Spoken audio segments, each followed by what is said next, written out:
ఇప్పుడు no cost cough syrup తో 60 రూపాయల విలువ గల ఇన్హేలర్ పూర్తిగా ఉచితం. దెబ్బకి దగ్గు జలుబు మాయం. Welcome back. ప్రపంచ ప్రఖ్యాత అరకు ఆర్గానిక్ కాఫీ డేంజర్ లో పడిందా? ప్రమాదకర బెర్రీ బోరర్ కీటకం తోటలను ధ్వంసం చేస్తోందా అంటే అవును అని అంటోంది కాఫీ బోర్డ్. తొలిసారిగా ఈ సమస్యను గుర్తించిన బోర్డ్ గిరిజన రైతులను హెచ్చరించింది. అరకు కాఫీ ఇంటర్నేషనల్ బ్రాండ్, ప్రత్యేక అరోమా కలిగిన ఆర్గానిక్ కాఫీ. కేంద్ర రాష్ట్ర ప్రభుత్వాల ప్రమోషన్ తర్వాత అరకు కాఫీ ఘుమఘుమలు మరింత విస్తరించాయి. బీన్ టు కప్ విధానం తీసుకుని విదేశాలకు ఎగుమతి చేసేందుకు చర్యలు మొదలయ్యాయి. డిమాండ్ పెరుగుతుండటంతో తోటలను మరింత విస్తరించాలని ఏపీ ప్రభుత్వం నిర్ణయించింది. అరకు కాఫీ ప్రయాణం కీలక దశకు చేరుకున్న తరుణంలో ఊహించని కొత్త సమస్య చుట్టుముట్టేస్తోంది. అదే కాఫీ బెర్రీ బోరర్. ప్రపంచవ్యాప్తంగా కాఫీ పంటను తీవ్రస్థాయిలో నాశనం చేసే హైపోథెనమస్ కీటకం ఆంధ్ర ఊటీలో ప్రవేశించింది.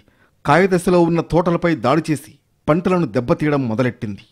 టెంబరర్ రావడం వల్ల ఈ కాఫీ మొక్కని పూర్తి స్థాయిగా మధ్యలోనే కట్ చేసేస్తుంది. అది చిన్న హోల్ పెట్టి లోపల వెళ్ళిపోయి అది ఏంటంటే ఈ చలికాలం అప్పుడు అది బయటకు వచ్చేస్తుంది.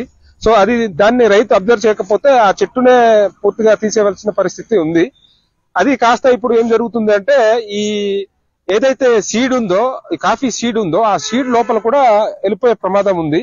తరచుగా ఎక్కువ వర్షాలు వచ్చినా, ఎక్కువ ఎండ కాసినా అది ఈ స్టెంబర్ అనేది పూర్తి స్థాయిలో అప్రోచ్ అవ్వడానికి ప్రమాదం ఎక్కువ ఉంది. సో ఈ విషయంపై మేము రైతులు ప్రస్తుతానికి వీడింగ్లు ఇవన్నీ కూడా చేస్తున్నాం. ఈ వీడింగ్ లో ఒకవేళ అటువంటివి కనిపిస్తే దానికి నివారణ చేయడానికి ఏ రకంగా చేయాలి అనేది మేము కాఫీ బోర్డుకి ఖచ్చితంగా అప్రోచ్ అవుతాము. అరకు కాఫీకి బెర్రీ బోరర్ రూపంలో గట్టి సమస్య ఎదురైంది. గిరిజన ప్రాంతంలో తొలిసారి ఈ తెగులు బయటపడింది. దాదాపు 2 దశాబ్దాల క్రితం హవాయిలో ఈ కీటకం విధ్వంసం వెలుగు చూసింది. కాఫీ కాయ లేదా పండు దశలో తోటల్లోకి ప్రవేశిస్తుంది. కాండం మీదుగా కాఫీ పండులోకి వెళ్లి అక్కడ ఉన్న గింజను పూర్తిగా తొలచివేసి సొరంగంలా మార్చేస్తుంది. ఒక్కో కీటకం 50కి పైగా గుడ్లు పెడుతుంది. 35 రోజుల తర్వాత ఒక గింజ నుంచి 30-40 కీటకాలు బయటకొస్తాయి. బయటకు వచ్చిన బెర్రీ బోరర్ ఇతర కాఫీ కాయల్లోకి ప్రవేశిస్తాయి. క్రమంగా మొత్తం పంటను నాశనం చేయడం కనిపిస్తుంది. ఈ తెగులు అత్యంత ప్రమాదకరమైనదని కాఫీ బోర్డు నిర్ధారించింది. ఇది కాఫీ తోటల్లో వేగంగా వ్యాప్తి చెందుతుంది. అరకులోయ మండలం చినలబుడు పంచాయతీ పకనకుడి గ్రామంలో ప్రప్రథమంగా కాఫీ బెర్రీ బోరర్ తెగులును నిర్ధారించారు శాస్త్రవేత్తలు.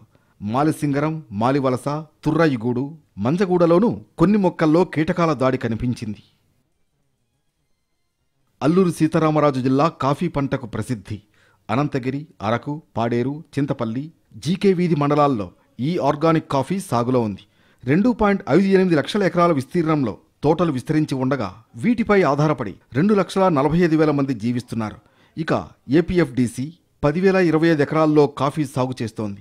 ఎప్పటికప్పుడు ఇక్కడ పర్యావరణంలో చోటు చేసుకుంటున్న మార్పులు, ఆధునిక వ్యవసాయ విధానాలను రైతులకు పరిచయం చేయడంతో పాటు ఆ దిశగా ఎదురయ్యే సవాళ్లను పరిష్కరిస్తోంది కాఫీ బోర్డు.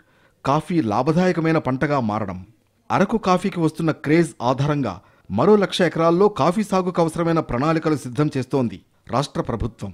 ఇప్పటి వరకు ఆదివాసీ రైతులు సాగు చేస్తున్న కాఫీకి పెద్దగా చెప్పుకోదగిన తెగుళ్లు, చీడపీడలు ఆశించిన దాఖలాల్లేవు. కాండం తొలుచు పురుగు, ఆకుమచ్చ తెగులు సహజంగా కాఫీ తోటల్లో కనిపించినా రైతులు నివారణ చర్యలు చేపట్టడంతో సమస్య తగ్గుముఖం పడుతోంది.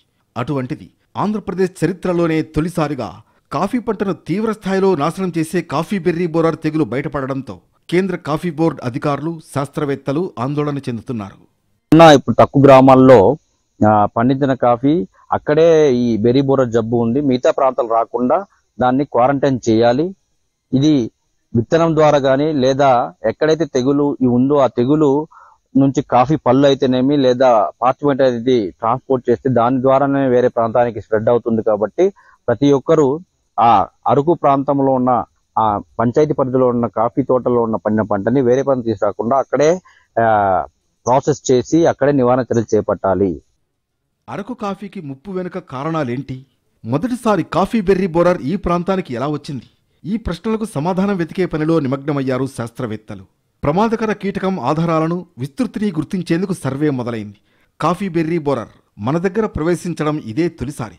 కానీ కేరళ, తమిళనాడు వంటి రాష్ట్రాలలో ఇప్పటికే కాఫీ తోటల రైతులు ఈ ప్రమాదాన్ని ఎదుర్కొంటున్నారు. ఇటీవల పంటను విస్తరించే క్రమంలో కొందరు రైతులు వేగంగా పెరిగే మొక్కల్ని నాటుతున్నట్లు తెలుస్తోంది. సాధారణంగా కాఫీ బోర్డు సమకూర్చే మొక్కలను పూర్తిగా పరీక్షించిన తర్వాత మాత్రమే రైతులకు చేరతాయి. అలా కాకుండా అధిక దిగుబడి మీద ఆశతో ఇతర నర్సరీల నుంచి తెచ్చిన మొక్కలు నాటడం వల్ల వాటితో పాటు ఈ కీటకాలు వచ్చి ఉంటాయనే అనుమానాలు వ్యక్తమవుతున్నాయి. దీంతో కాఫీ బోర్డు శాస్త్రవేత్తలు యుద్ధ ప్రాతిపదికన నివారణ చర్యలు ప్రారంభించారు. ఏజెన్సీ 11 మండలాల్లో కాఫీ బెర్రీ బోరర్ తెగులును గుర్తించేందుకు ప్రత్యేక సర్వే నిర్వహిస్తున్నారు. ఈ తెగులుపై గిరిజన రైతులు అప్రమత్తం కావాలని సూచనలు జారీ అయ్యాయి.